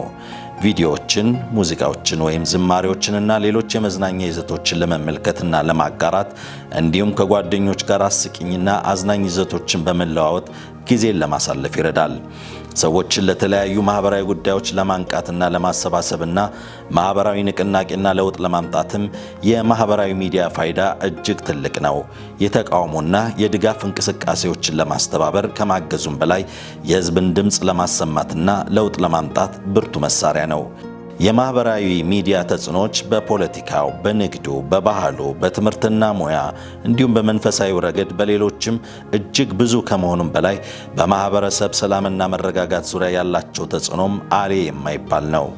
ማህበራዊ ሚዲያዎች ከሚያሳድሩት ዘርፈ ብዙ ተጽዕኖዎች መካከል በፖለቲካ ላይ የሚያሳድሩት ተጽዕኖ ይጠቀሳል። ፒው የጥናት ማዕከል በቅርቡ ያደረገው አንድ ጥናት እንዳመለክተው በአሜሪካን ከሚገኙት 5 ጎልማሶች አንዱ ፖለቲካ ነክ መረጃዎችን በዋነኝነት የሚያገኙት ከማህበራዊ ሚዲያዎች እንደሆነ በጥናቱ አመላክቷል። ጥናቱ ጨምሮ እንዳሳየው በፖለቲካ ዙሪያ ያሉ መረጃዎችን በዋነኝነት ከማህበራዊ ሚዲያዎች የሚያገኙ ሰዎች በቂ መረጃ የሌላቸውና ላልተረጋገጡ ውንጀላዎች የመጋለጥ እድላቸው ከፍተኛ መሆኑን አሳይቷል። ከሌሎች የሚዲያ ዘርፎች ጋር ሲታይ ማህበራዊ ሚዲያዎች በፖለቲካ ቅስቀሳዎች ላይ ያላቸው ተጽዕኖ በከፍተኛ ሁኔታ እየጨመረ ይገኛል። ሌላው የማህበራዊ ሚዲያ ተጽዕኖዎች በጉልህ የሚታዩት በማህበረሰብ ላይ ነው። ማህበራዊ ሚዲያዎች በሰዎች መካከል ያለውን ግንኙነት የማጠንከሩን ያህል ያላቸው ተጽዕኖም በከፍተኛ ሁኔታ እየጨመረ ይገኛል። ብዙ ሰዎች ማህበራዊ ሚዲያዎችን በመጠቀም የተለያዩ አጫጭር ቪዲዮዎችን፣ ጽሑፎችንና ሌሎች ፈጠራዎችን ለሌሎች ሰዎች ያጋራሉ። እነርሱም ስለ ዓለም ያላቸውን ግንዛቤ ያሳድጋሉ። ማህበራዊ ሚዲያዎች በማህበረሰባዊ፣ ስነ ምግባራዊ፣ የተፈጥሮ፣ አካባቢ፣ ባህላዊ፣ መንፈሳዊ እንዲሁም አጠቃላይ ጉዳዮች ዙሪያ ያለውን ግንዛቤ ለሁሉም ተደራሽ በማድረግ የኃይል ሚዛንን ከጥቂቶች ወደ ብዙሃን በማሻገር ላይ የጎላ ተጽዕኖ እየፈጠሩ ይገኛሉ። የማህበራዊ ሚዲያ ቅስቀሳዎች ህዝቡ ማህበረሰባዊ ጉዳዮች ላይ ያለውን ግንዛቤ ቢያሳድጉም እነዚህ ግንዛቤዎች ወደ ተግባራዊ ለውጥ ከመቀየር አንጻር ያላቸው አቅም ላይ ግን ጥያቄ ይነሳል። አንዳንዶች እንደሚሉት ማህበራዊ ሚዲያዎች ሰዎች በማህበራዊ ጉዳዮች ላይ ያላቸው ምልከታ ለሌሎች እንዲያጋሩ ቢያደርጓቸውም በተግባራዊ ኑሯቸው ግን ንቁ ተሳትፎ ሲያደርጉ አይታዩም። ከዚሁ ጋር የሚጠቀሰው ሌላው የማህበራዊ ሚዲያ በማህበራዊ ተጽዕኖ ግለኝነት በመፍጠር ሰው ካለበት ማህበረሰብ ያፈነገጠና የራቀ ህይወት እንዲመራ ማድረጉ ነው። ሌላው የማህበራዊ ሚዲያዎች ተጽዕኖ በንግዱ ዓለም ላይ ያለው ነው። በዚህ ዘመን ማህበራዊ ሚዲያዎችን በመጠቀም ንግድን የማያስተዋውቅ ድርጅት ማግኘት ከባድ ሆኗል። የንግድ ድርጅቶች ከደንበኞቻቸው ጋር ለመገናኘትና ትርፋቸውን ለማሳደግ ማህበራዊ ሚዲያዎች ያላቸውን ሚና በሚገባ ተረድተዋል። በመሆኑም ማህበራዊ ሚዲያዎችን በመጠቀም አዳዲስ ደንበኞችን ያፈራሉ፣ አዳዲስ ምርቶችን ያስተዋውቃሉ። ይህ በተለይ አሁን በስፋት እየተለመደ ከመጣው የኢኮሜርስ ንግድ ጋር ተያይዞ ስራቸውን የበለጠ እያቀላጠፈላቸው ይገኛል። በሌላ በኩል ግን ዝቅተኛ የሆነ ማህበራዊ ማጋራቶች ቁጥር የንግዱን ተፈላጊነት ገጽታ በመጉዳት አፍራሽ ተጽዕኖም ሊያሳድር በሚችልበት ሁኔታ ውስጥ ይፈጠራል። ብዙ ጥናቶች እንደሚመክሩት ማህበራዊ አውታሮች በስራ ቦታዎች መተግበር የእውቀት ልውውጥን ያጠነክራል። እነዚህ ማህበራዊ አውታሮችን በስራ ቦታዎች መጠቀሙ በመካከል ያሉ ገደቦችን ለማስወገድና ግንኙነቶችን በማጠናከር የሰለጠኑ በእውቀት የላቁ ሰራተኞችን ለመፍጠር በእጅጉ ይጠቅማሉ። ከዓለማችን ሕዝብ 40% ያህሉ ማህበራዊ ሚዲያዎች ላይ ረጅም ሰዓቱን እንደሚያሳልፍ የሚገመት ሲሆን ይህም 3 ቢሊዮን ሕዝብ ማለት ነው። አንድ ሰው በቀን ቢያንስ 2 ሰዓት ያህል ማህበራዊ ሚዲያዎችን እንደሚጠቀም ይነገራል። ላይክ በማድረግ በማጋራት እንዲሁም ትዊት በማድረግ አንድ ጥናት እንደሚጠቁመው ስናፕቻት የተሰኘው ማህበራዊ ሚዲያ ላይ ብቻ ግማሽ ሚሊዮን ፎቶዎች በአንድ ደቂቃ ውስጥ ይሽከረክራሉ። ለመሆኑ በዚህ ዘመን በሰው ልጆች ሕይወት ውስጥ እንዲህ ሰርጾ የገባው ሶሻል ሚዲያ በአእምሮና አካላዊ ጤና ላይ የሚያሳድረው ተጽዕኖ ምን ያህል ይሆን? የዛሬ 3 ዓመት ገደማ ዋሽንግተን ዲሲ በሚገኝ አንድ መስሪያ ቤት የተሰራ ጥናት እንደሚያሳየው ማህበራዊ ሚዲያ ውጥረት ከማቃለል ይልቅ ጭራሽ ያባብሳል። 1800 ሰዎች የተሳተፉበት ይህ ጥናት ሴቶች ከወንዶች በላቀ ለውጥረት ተጋላጭ እንደሆኑ ይጠቁማሉ። ለዚህ ምክንያት ደግሞ ጥናቱ ላይ የተሳተፉ ወንዶች ከሴቶች አነስ ባለመልኩ ወደ ማህበራዊ ሚዲያ መድረክ ብቅ ማለታቸው ነው። በዚህ ጥናት ላይ እስኪ ስልካችሁን መዘዙ ተባለ። ግማሾቻችሁ ፌስቡካችሁን ከፍታችሁ ለ20 ደቂቃ ያህል አስሱ የሚል ትዕዛዝ ተከተለ። የተቀሩት ደግሞ ወደ ፌስቡክ ድርሽ እንዳይሉ ነገር ግን ሌላ ነገር መስራት እንደሚችሉ ተነግራቸው። በውጤቱም ፌስቡክ የተጠቀሙ ሰዎች ጸባያቸው ልውጥውጥ ይል ጀመር። ጊዜያቸውንም እንዲሁ እንዳባከኑ እንደተሰማቸው አሳወቁ። የጥናቱ አንኳር ነጥብ ፌስቡክ እና መሰል ማህበራዊ ሚዲያ መድረኮች ላይ የምናያቸው ዜናዎች ይጋቡብናል የሚል ነው። ፌስቡካችንን ከዘጋን በኋላ እንኳን ያየነውን ዜና እያሰብን ላልተገባ ጭንቀት እንጋለጣለን ይላሉ የዘርፉ ሰዎች። ሰዎች ደስታቸውን ሲያጋሩን ደስተኛ እንሆናለን። ሐዘንን የሚፈጥሩ ፖስቶች ስናይ ደግሞ ሐዘን ይጋባብናል። ትኩረት ማጣት፣ መጨናነቅ፣ ድብርት ከማህበራዊ ሚዲያ አጠቃቀማችን ጋር የሚያያዙ መሆናቸውን ደርሰንበታል ይላሉ አጥኚዎች። ፌስቡክ፣ ትዊተር፣ ኢንስታግራም፣ ዋትሳፕ፣ ቴሌግራም ብቻ ምን ውቅጡ እኒህን ማህበራዊ ሚዲያዎች አብዝተው የሚጠቀሙ ሰዎች ጥንቃቄ እንዲያደርጉ የሚያስጠነቅቅ ነው የተገኘው የጥናት ውጤት። ምክንያቱም እነኚህ ሰዎች ጭራሹኑ ሶሻል ሚዲያ ከማይጠቀሙት ወይም በመጠኑ ከሚጠቀሙ ሰዎች በላቀ ከላይ ለተጠቀሱት የአእምሮ ጤንነት ጠንቆች ተጋላጭ ናቸውና ነው። በሌላ በኩል ሳይንቲስቶች ባደረጉት ጥናት መሰረት ሶሻል ሚዲያና እንቅልፍ ትልቅ ቁርኝት አላቸው። ይህ ግንኙነታቸው ታዲያ ጤናማ እንዳልሆነ ይገለጻል። ምክንያቱ ደግሞ ማህበራዊ ሚዲያዎች እንቅልፍ አዛቢ ናቸውና ነው። ምንም እንኳን ሶሻል ሚዲያ በይፋ ከሱስ ተራ ባይመደብም ሱስ አስያዥ እንደሆነ ግን ይነገራል። ዲስኦርደር ወይም የአስተሳሰብ መዛባት ከዚህ ጋር ተያይዞ ይጠቀሳል። በዚህ ዙሪያ የተሰሩ በርካቶች ጥናቶችን አዋህደው ከመረመሩ በኋላ የሶሻል ሚዲያ ሱስ የሐኪም ክትትል የሚሻ የአስተሳሰብ መዛባት ያመጣል ሲሉ ይደመድማሉ። ከልክ ያለፈ የሶሻል ሚዲያ አጠቃቀም ከሰዎች ጋር ያለንን ግንኙነት ያውካል፣ የትምህርት አቀባበላችንን ይበክላል፣ የእውነተኛውን ዓለም ፈተና በጽኑ እንዳንጋፈጥ ይጋርደናል ሲሉ ሳይንቲስቶች ይከራከራሉ። ፌስቡክ እና ኢንስታግራም ላይ በተለያዩ ሜካፕ ተውበው የሚታዩ ሴቶች በወጣት ሴቶች ራሳቸውን መተማመን ላይ አሉታዊ ተጽዕኖ እንደሚያመጡም ተደጋግሞ ይነገራል። ከ18 እስከ 34 ዕድሜ ላይ የሚገኙ 1500 ወጣቶች የተሳተፉበት ጥናት ላይ እንደተመለከተው ታዳጊዎች ማህበራዊ ሚዲያ ላይ ከሚያያቸው ሰዎች ጋር ራሳቸውን አነጻጽረው የበታችነት ስሜት ይሰማቸዋል። ማህበራዊ ሚዲያ ላይ ተወዳጅነትን አለማግኘት ወጣቶች ራሳቸውን እንዲጠሉ እያደረጋቸው ነው። በሌላ በኩል ውድድር በሚል ሽፋን በማህበራዊ ሚዲያዎች የሚቀርቡ ጨዋታዎች የወጣቶችን ሕይወት አደጋ ላይ ሲጥሉትም ይታያል። ከጥቂት ዓመታት በፊት የ12 ዓመቱ ታዳጊ ጆሹዋ ኃይለ ኢየሱስ በኮሎራዶ ሕፃናት ሆስፒታል ውስጥ ከፍተኛ እርዳታ ቢደረግለትም ሕይወቱን ማትረፍ አልተቻለም። ጆሹዋ ኃይለ ኢየሱስ በቲክቶክ የተሰራጨ ብላክአውት ቻሌንጅ ላይ በመሳተፉ ነበር ሕይወቱ ሊያልፍ የቻለው። ጨዋታው ራስን ለተወሰኑ ጥቂት ደቂቃዎች ሳይተነፍሱ በማቆየት የሚደረግ ፉክክር ነበር። በዚህ የቲክቶክ ፉክክር ላይ ራስን አንቆ ደምና አየር እንዳይተላለፍ በማድረግ ለጥቂት ደቂቃዎች ራስን ከሳቱ በኋላ የመንቃት ውድድር ላይ ሲሳተፍ ራሱን ስለሳተ ሆስፒታል የተወሰደ ቢሆንም ሕይወቱን ማትረፍ ግን አልተቻለም ነበር። እድሜያቸው ከ18 ዓመት በታች የሆኑ ታዳጊ ልጆች የአእምሮ እድገታቸውና የሚነገራቸውን ነገር የሚቀበሉበት መንገድ በምክንያትና ውጤት የተደገፈ ስላልሆነ በጥንቃቄ ሊታዩ ይገባል ሲሉ ባለሙያዎች ይመክራሉ። የማህበራዊ ሚዲያው ያለው ተጽዕኖ ትልቅና ከሚታሰበው በላይ መሆኑን ባለሙያው ያብራራሉ። ለምሳሌ አንድ ቲክቶክ ላይ ያለ ተጠቃሚ አንድ ድርጊት እየፈጸመ የሚያሳይ ቪዲዮ ቢለጥፍ በዚህ እድሜ ላይ ያሉ ልጆች ሁሉ እኔ ይህ አያቅተኝም እችለዋለሁ በሚል ድርጊቱን መድገም ይጀምራሉ። ምክንያቱም ይህ እድሜያቸው ሁሉን እንደሚችሉ የሚያምኑበት ጊዜ በመሆኑ ነው።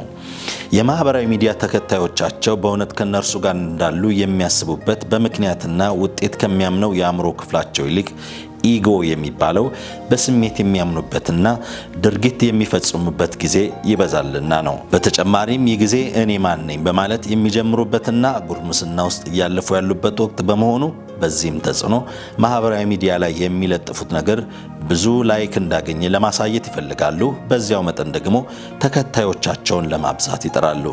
ስለዚህ እነዚህ ልጆች የለጠፉት ነገር ምን ያህል ተወደደልኝ ወይም ደግሞ ምን ያህል ሰዎች ተጋሩልኝ የሚለው ነው እንጂ ምን አይነት አደጋ አለው የሚለውን ለመረዳት እንደሚከብዳቸው ይገልጻሉ። ልጆች በማህበራዊ ሚዲያ ላይ የለጠፉት ነገር በርካቶች ከተወደደላቸው ከዚህ በላይ ምን ብንለጥፍ ተወዳጅነት ያመጣልኛል በሚል ስለ ራሳቸው ሳይሆን ተከታዮቻቸው ይወዱታል ብለው ስለሚያስቡት ነገር በመጨነቅ ይለጥፋሉ ሲሉ ባለሙያው ያስረዳሉ። ከዚህ በተቃራኒ ደግሞ የሚለጥፉት ነገር የማይወደድ ከሆነና ጥሩ ምላሽ ካላገኘ ታዳጊዎቹ የሚሰጣቸውን አስተያየት የሚመዝኑበት እድሜ ላይ አይደሉምና ለውጥረትና ድባቴ ያጋልጣቸዋል። በአይናቸው አይተዋቸው የማያውቋቸው በውስጣቸው አስተያየት ራሳቸውን ከፍተኛ ውጥረት ውስጥ የሚያስገቡበት ጊዜም ቀላል አይደለም። መረጃዎች እንደሚያሳዩት ከሆነ ይህ ደግሞ ራስን ወደ መጥላትና ተስፋ ወደ መቁረጥ መርቷቸው ሕይወታቸውን በገዛ እጃቸው የሚያጠፉ ታዳጊዎች በርካታ ናቸው። ይህ ቁጥር ከጊዜ ወደ ጊዜ እየጨመረና አስጊ እየሆነ መጥቷል በማለት የዚህን ጉዳይ አሳሳቢነት ባለሙያዎች ይገልጻሉ። የታዳጊዎች አደገኛ የማህበራዊ ሚዲያ አጠቃቀም በከፍተኛ ሁኔታ እየጨመረ እንደሚገኝ ጥናቶች ያሳያሉ። ከኮቪድ ወረርሽኝ ወዲህ በወጣቶች ዘንድ አደገኛ የማህበራዊ ሚዲያ አጠቃቀም በከፍተኛ ደረጃ መጨመሩን ወሳኝ የተባለ አንድ ዓለም አቀፍ ጥናት አመልክቷል። ወሳን የተባለ አንድ ዓለም አቀፍ ጥናት አመልክቷል። ተመራማሪዎች በ44 ሀገራት ውስጥ የሚገኙ 11፣ 13 እና 15 ዓመት የሆናቸው ወደ 280 ሺህ የሚጠጉ ህጻናት ላይ ጥናት ካደረገ በኋላ መደምደሚያ ላይ መድረሳቸው ታውቋል። እንደ አውሮፓውያን አቆጣጠር በ2022 በአማካይ 11 በመቶ ታዳጊዎች ከማህበራዊ ሚዲያ ጋር በተያያዘ ችግር በሚፈጥር መልኩ ተጠምደዋል ሲል ለትምህርት በደረሱ ልጆች ላይ በማተኮር የተሰራው ዘ ሄልስ ቢሄቪየር ኢን ስኩል ኤጅ ቺልድረን HBSC ጥናት አመልክቷል። በጥናቱ ላይ እንደታየው እንግሊዝ፣ ስኮትላንድ እና ዌልስ ከአማካይ በላይ የሆነ ቁጥር አስመዝግበዋል። የዲጂታል ቴክኖሎጂ በአውሮፓ ወጣቶች አእምሯዊ ጤንነትና ደህንነት ላይ የሚያሳድረው ተጽዕኖ ከፍተኛ ስጋትን ይፈጥራል ሲል የሪፖርቱ አዘጋጆች ገልጸዋል። በጥናቱ ከተገኘው ውጤት በመነሳት ጤናማ የበይነ መረብ አጠቃቀምን ለማስተዋወቅ ተጨማሪ እርምጃ ያስፈልገዋል ብለዋል። ከወንዶች ይልቅ ሴቶች ችግር ያለበትን የማህበራዊ ሚዲያ አጠቃቀም ሁኔታን ሪፖርት የማድረግ እድላቸው ከፍተኛ ነው ሲሉ የጥናቱ ዓለም አቀፍ አስተባባሪና የግላስጎው ዩኒቨርሲቲ ባልደረባ የሆኑት ዶክተር ጆ ኢንችሌ ገልጸዋል። በጥናቱ ውስጥ በጉርምስና እድሜ ላይ ከሚገኙት ወጣቶች መካከል ከአንድ ሶስተኛው የሚበልጡት ከጓደኞቻቸውና ከሌሎች ጋር ተከታታይነት ያለው የበይነ መረብ ግንኙነት ማድረጋቸውን ሪፖርት አድርገዋል ብለዋል። ይህም ማለት ቀኑን ሙሉ ከጓደኞቻቸውና ከሌሎች ሰዎች ጋር በበይነ መረብ ይገናኛሉ ማለት ይቻላል። በተጨማሪም ታዳጊዎች በበይነ መረብ ላይ የሚያሳልፉት ጊዜ በሙሉ ጎጂ ነው ብሎ መደምደም አይቻልም ሲልም ሪፖርቱ ገልጿል። እንደ ጥናቱ ከሆነ ችግር ላለባቸው የማህበራዊ ሚዲያ ተጠቃሚዎች ሱስ ከሚመስሉ ምልክቶች ጋር የተቆራኘ ተጽዕኖ እንዳለባቸው ታይቷል። እነዚህም በማህበራዊ ሚዲያ ላይ ጊዜያቸውን ለማሳለፍ በማለት ሌሎች ስራዎችን ችላ ማለት፣ ስለ አጠቃቀሙ ተደጋጋሚ ክርክሮችን ማድረግ፣ በማህበራዊ ሚዲያ ላይ ስለሚያሳልፉት የጊዜ ርዝማኔ መዋሸት፣ የማህበራዊ ሚዲያ አጠቃቀምን መቆጣጠር አለመቻልና የመገለል ልምድ ናቸው።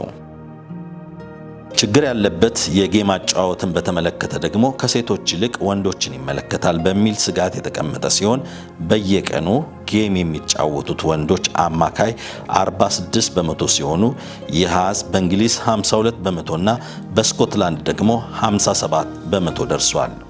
በእንግሊዝ ያሉ የ13 ዓመት ወንዶች ለረጅም ሰዓታት ጌም በመጫወት ትልቁን ቁጥር የያዙ ሲሆን ከነዚህ ወንዶች መካከል 45 በመቶ ያህሉ ጌም በየቀኑ ቢያንስ ለ4 ሰዓታት እንደተጫወቱ ተነግረዋል። ይህንን በተመለከተ ከጃፓን በቅርቡ የተሰማ አንድ መረጃ ለረጅም ሰዓታት በሞባይል ላይ አቀርቅሮ መዋል ያለውን አደገኛ ተጽዕኖ ያሳየ ነው። በጃፓን አንድ ወጣት ለረጅም ጊዜ ስልክ በመጠቀሙ የተነሳ የአንገት መውደቅ እንዳጋጠመው ተሰምቷል። አብዛኛውን ጊዜውን ስልኩን በመመልከት የሚያሳልፈው የ25 ዓመቱ ጃፓናዊ ውሎ አድሮ የራሱን ጭንቅላት ማንሳት እንኳን በማይችልበት ድሮፒንግ ሄድ ሲንድረም በተባለ በሽታ ተጠቅቷል። ጆስኬዝ የተባለው የሕክምና ጆርናል ላይ ከጥቂት ዓመታት በፊት ጭንቅላትን ወደ ታች ማጎንበስ የሚያስከትለውን አሳሳቢ መዘዝ ዘርዝሯል። የ25 ዓመቱ ጃፓናዊም አብዛኛውን ጊዜውን በስልኩ ላይ በመጫወት ያሳልፍ የነበር ሲሆን በአንገቱ ጀርባ ላይ ትልቅ እብጠትና የአንገቱን ጡንቻዎች ተጠቅሞ ራሱን ማንሳት አልቻለም። ግለሰቡ የሕክምና እርዳታ ከማግኘቱ በፊት ከፍተኛ የሆነ የአንገት ህመም እንዳጋጠመውና ምግብን ለማዋጥ መቸገሩን ተነግሯል። ይህም ክብደቱ በፍጥነት እንዲቀንስ አድርጓል። ውሎ አድሮ ጭንቅላቱን ማንሳት ባለመቻሉ ከተፈጥሮ ውጭ በሆነ መልኩ አንገቱ ደካማ ሆኗል። የአንገቱ የአከርካሪ አጥንት የተዛባና የተበታተነ ሲሆን በላይኛው አከርካሪው ላይ ጠባሳው ለረጅም ጊዜ የቆየ በመሆኑ ምክንያት ጠባሳዎቹ መፈጠራቸውን አረጋግጠዋል። መጀመሪያ ላይ ዶክተሮች የወደቀውን ጭንቅላቱን በአንገት ላይ ለማከም ሞክረው ነበር። ነገር ግን በአንገቱ ላይ የመደንዘዝ ስሜት እንዳለው በመረጋገጡ ከፍተኛ ሕክምናን ለመምረጥ ተገደዋል። በተከታታይ በተደረጉ የቀዶ ሕክምና ሂደቶች አንገቱን ለማስተካከል በአንገቱ አጥንት ውስጥ ብሎኖችና የብረት ዘንጎች ከማስገባታቸው በፊት የተዛባውን የአከርካሪ አጥንት የጠባሳውንም አነስተኛን ክፍል ማስወገዳቸውም ተዘግቧል። ዶክተሮች ይህንን በወጣቶች ላይ ከመጠን ያለፈ የስማርትፎን አጠቃቀምን በተመለከተ ጥንቃቄ እንዲደረግ መክረዋል። ሳምንት ሁለተኛው ክፍል ይቀጥላል።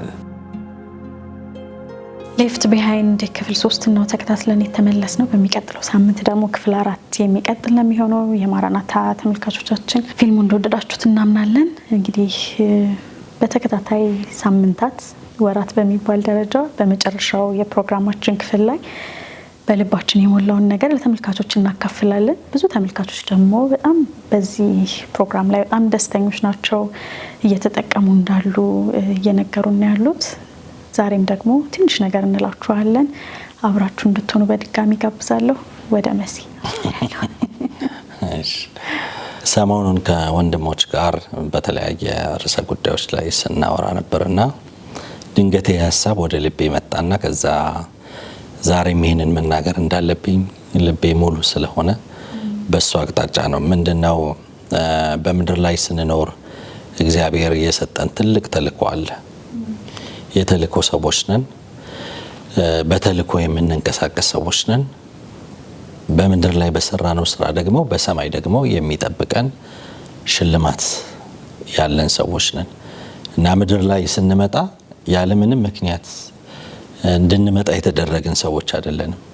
ሁሉ ነገር በምክንያት፣ ሁሉ ነገር በዓላማ፣ ሁሉ ነገር በእግዚአብሔር ፈቃድ ነው። የተወለድንበትም አገር፣ የተወለድንበትም ከተማ፣ የተወለድንበትም አካባቢ በእግዚአብሔር ዓላማና ሐሳብ የመጣን ሰዎች ነን እና ምድር ላይ በጣም ብዙ የተለያዩ ተልእኮችን እግዚአብሔር የሰጠን ሰዎች ነን። ከተልእኳችን አንዱ ደግሞ በምድር ላይ የምንሰራው ስራ በሰማይ ደግሞ የሚጠብቀን ሪዋርድ እንዳለ የእግዚአብሔር ቃል ይነግረናልና ቃሉን ባነበውና ከዛ ሙሉ ለሙሉ የዚህን ሐሳብ በትንሹ ብናገር ደስ ይለኛል። ማቴዎስ 6 ላይ ቁጥር 19 እስከ 21 ድረስ እንደዚህ የሚል ቃል አለ። ብልና ዝገት በሚያጠፉት ሌቦችም ቆፍረው በሚሰርቁት ዘንድ ለእናንተ በምድር ላይ መዝገብ አትሰብስቡ። ነገር ግን ብልም ዝገትም በማያጠፉት ሌቦችም ቆፍረው በማይሰርቁት ዘንድ ለእናንተ በሰማይ መዝገብ ሰብስቡ።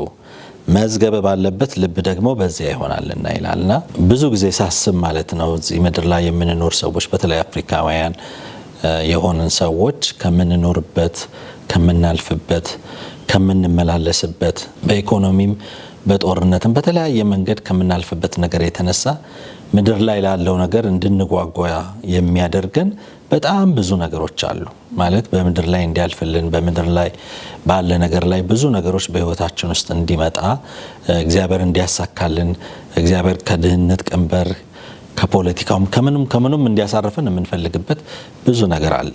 ያንን ነገር ግን ልባችን ሙሉ ለሙሉ በተያያዘበት ልባችን የምድር የሆነው ነገር ሙሉ ለሙሉ በተቆጣጠረን ለዛ በተገዛንበት መንገድ መሆን የለበትም። እውነት ነው እግዚአብሔር ይባርካል፣ እግዚአብሔር ያሳርፋል፣ እግዚአብሔር ብዙ ነገር በህይወታችን ውስጥ ያደርጋል። ነገር ግን ልባችን መያዝ ያለበት ልባችን ሙሉ ለሙሉ በምድር ላይ የሚሰጠን ነገር የትኛውም ነገር ለሌላው መቆረስ ለሌላው ማካፈል ለሌላውንም መድረስ በሰማይ መዝገብ ላለ ነገር ማከማቸት እንደሆነ ልናውቅ ይገባል። አሁን በጣም በዚህ ጊዜ ውስጥ በጣም በሚያሳዝን ሁኔታ ሁሉ ሰው መበልጸግ ሁሉ ሰው እንዲያልፍለት ሁሉ ሰው የተለያየ ነገር በህይወት ውስጥ እንዲመጣ ይፈልጋል። ይሄ መጥፎ ነገር አይደለም፣ ግን የሚመጣው ነገር ደግሞ አርክቶን የምንቀመጥ ሰዎች አይደለንም። እግዚአብሔር ቤት ሲሰጠን ሌላ ቤት ያምረናል። እግዚአብሔር መኪና ሲሰጠን ሌላ መኪና ያምረናል። እግዚአብሔር ገንዘብ ሲሰጠን ሌላ ገንዘብ። የሰው ምኞት የሚረካ የሚያቆም አይደለም። ሚሊዮነሮች ቢሊዮነር መሆን ይፈልጋሉ። ቢሊዮነሮች ወደ ትሪሊየን ማደግ ይፈልጋሉ። ደግሞ በሺዎች በትንንሽ ነገር የሚቆጠሩት ደግሞ እንደዛው ወደ ሚሊዮን ማደግ የሚፈልጉበት ምኞት ያየለበት ጊዜ ውስጥ ነው ያለነውና የሆነ የ2024 መኪና ብንዳ 25 ያምረናል፣ የ26 ያምረናል እና የሰው ምኞት መቆሚያ የለውም። የሰው መሻት፣ የሰው ፍላጎት፣ የሰው የሆነ ነገር በምንም ነገር ውስጥ ፍላጎቱን ሊገታ የሚችል ነገር የለውም እና ብዙ ነገሮቻችንን በሰማይ ላለ መዝገብ ላይ በሰማይ ላለ ነገር ላይ ብናከማች ሁሉ ጊዜ ባንረሳው እግዚአብሔር በምድር ላይ የሰጠንን ተልእኮ ፈጽመን በሰማይ ሽልማት የሚጠብቀን በሰማይ ማፈር የሚጠብቀን በሰማይ ደግሞ እግዚአብሔር በእኛ ከታላቁ መከራ የመጡ ልጆቼ ብሎ የሚደሰት ስለኛ የሚመሰከርልን ሰዎች ለመሆን የምንችልባቸው ነገሮች ላይ ብናተኩር መቆረስ ላይ ብዙ ብንሰራ ብዙ ችግሮች አሉ። ሰሜን አካባቢ በጣም በብዙ ችግር ያለፉ ያሉ ወገኖቻችን አሉ። ሌላም አካባቢዎች ላይ ያሉ በጣም ብዙ እነሱን በማሰብ መቆረስ ብንችል ለሰማይ መዝገብ የምንሰራውን ነገር ብናፋጥን በጣም ፎከስ አድርገን እዛ ላይ ባለቀ ሰዓት ውስጥ ስላለን ማለት ነው ያከማቸናቸው በምድር ላይ ያፈራናቸው ነገሮች በሙሉ እንደሚያልፉ ብናስብ እውነቴን ነው የምላችሁ። አሁን የምትኖሩበት ቤት አንድ ቀን የሚጠቀልል ነው። አሁን የምትነዱት መኪና፣ አሁን ያላችሁ ገንዘብ፣ አሁን አለኝ ብላችሁ የምትሉት ሀብት፣ አሁን ያለን የትኛውም የጸጋ ስጦታ እንኳን እዚች ምድር ላይ የሚቀር ነውና በላይ በሰማይ ላለ ሀብት በላይ በሰማይ ለምንሸለመው ነገር በላይ ብልም ዝገትም ለማይበላው ነገር እዛ ላይ ብንሰራ መልካም ነው። እየተዘናጋን ስለሆነ ትንሽ እንደው ለማንቃት ያህል እግዚአብሔር በልቤ ውስጥ ይህን መልእክት ስላስቀመጠ ነውና በሰማይ ላለው ሀብት የምናከማች ብልና ዝገት በማይበላው ስፍራ የምናከማቸውን ሀብት እናብዛ። ብዙ ኢንቨስት በላይ በሰማይ እናድርግን። ይህንን ለማለት ነው። ምኞቶቻችንን ንክታ፣ ፍላጎቶቻችንን ገደብ እናብጅለት። ሁሉ ነገር አላፊ ነው፣ ሁሉ ነገር ጠፊ ነው፣ ሁሉ ነገር ይጠቀልላል። ለእግዚአብሔር በምድር ላይ ደስታ ሆነን እጅ ሆነን እግር ሆነን አፍ ሆነን የምንቆርስ ሰዎች ሆነን እንድናልፍ እግዚአብሔር ጸጋውን ያብዛልን። ዛሬ በልቤ ያለው ሐሳብ ይሄ ነው። እግዚአብሔር ይባርካችሁ። እውነት ነው መሲ፣ አንተንም እግዚአብሔር አብዝቶ ይባርክህ። ይህንን ተግባራዊ ለማድረግ የግድ ባለጸጋ መሆን አይጠበቅብንም። ካለን መጀመር እንችላለን። አሁን ቅድምም እንደተናገርነው የክረምት ወቅት ነው። በዙሪያችን ያሉ ብዙ ልብስ የሌላቸው በዝናብ ሲበሰብስ አውጥተው ጥለውት ራቁታቸውን የሚሆኑ የምናያቸው ብዙ የጎዳና ላይ ህይወትን ሳይወዱ በግዳቸው እየኖሩ ያሉ እህት ወንድሞቻችን አሉና መሲ ባለፈውም ከአንድ ሰው ጋር እያወራው ነበረ። በጣም በቃ በዚህ ሰዓት ያለን ቁም ሳጥናችን ሞልቶ የተረፈውን የማይለበስ የማይጠቅም የማይረባ ሳይሆን ሊያሞቃቸው የሚችል እኛ ከምንወደው ወይም ደግሞ ከምናደርገው አውጥተን አጠገባችን ላለ ለታረዘ ሰው ብናለብስ ብናበላ አንድ ብርጭቆ ውሃ እንኳን ብንሰጥ እግዚአብሔር ውለታን የሚረሳ ሰው አይደለምና ከትንሽ ነገር መጀመር ያስፈልጋል። መሲ እንዳልከው ነው። ዝገት የማይበላው ብል የማይበላውን ነገር ማከማቸቱ የተሻለ ነው። እስካሁን ድረስ ለስጋችን ስንሮጥ ነበር፣ ሁላችንም ለማከማቸት ያለንን ነገር ለመጨመር እንዳልከው ነው። ትንሽ መኪና ያለው ደግሞ የተሻለ ለመንዳት ሲጥር ነበር። ኮንዶሚኒየም የሚኖር አፓርታማ የሚኖር ቪላ እያለ የራሱን ነገር እያካበተ ሲኖር የነበርንበት ዘመን ነውና አሁን ራሳችንን ተመልክተን ደግሞ ወደ እግዚአብሔር መንገድ እግዚአብሔርን ደስ ወደሚያሰኘው ነገር መሄድ እንዳለብን መሲህ ባንተ በኩል አልፎ እግዚአብሔር ተናግሮናል። ሁላችንም ደግሞ ይሄን ነገር ተግባራዊ እንደምናደርግ አስባለሁኝ። ስለነበረን ጊዜ ሁሉ እግዚአብሔር የተባረከ ይሁን። እናንተም ደግሞ አብራችሁን ስለነበራችሁ እናመሰግናለን። የዛሬው በዚህ ያብቃል። አዎ ጌታ ኢየሱስ ይባርካችሁ። በሚቀጥለው ሳምንት በሌሎች አዳዲስ ፕሮግራሞች እንገናኛለን። እግዚአብሔር ለምድራችን ሰላም ያደርግ። ለሰሜን ሰላም ይሁን። በአጠቃላይ ለዓለማችን ሰላም ይሁን። ተባረኩ።